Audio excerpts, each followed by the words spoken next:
Over to you, Maya. Thank you, Crystal, and Happy New Year, everybody.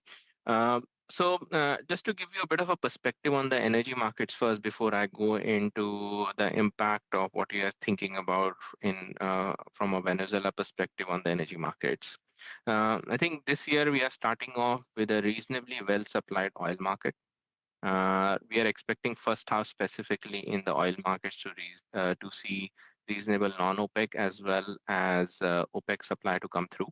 And that basically keeps the glut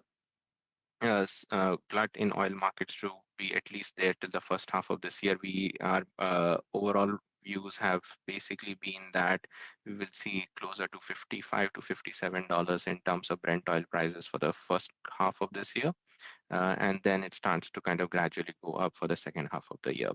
Now, in that context, Venezuelan supply, first to give you a perspective of what Venezuelan oil markets kind of were, where they were in the history and where we think they kind of get to. Venezuela supplies close to around 1 million barrels per day of oil in terms of exports to the world. Okay, that's about almost a percentage point of the total supply of oil.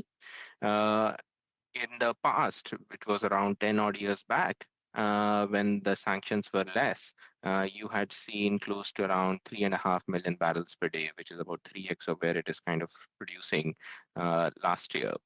And in the last few months, you have seen, because of sanctions, the production go down, or at least exports go down by 0.2 million barrels per day.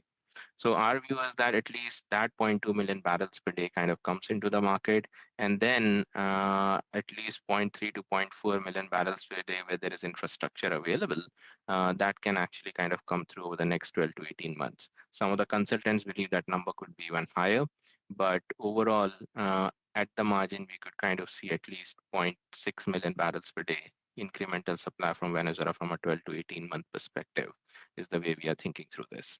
Now, Venezuelan oil, the quality of the oil is reasonably heavy oils. It's not that easy to process in a fuel refinery. So there are specific complex refiners in the world which can kind of use Venezuelan oil to mix and match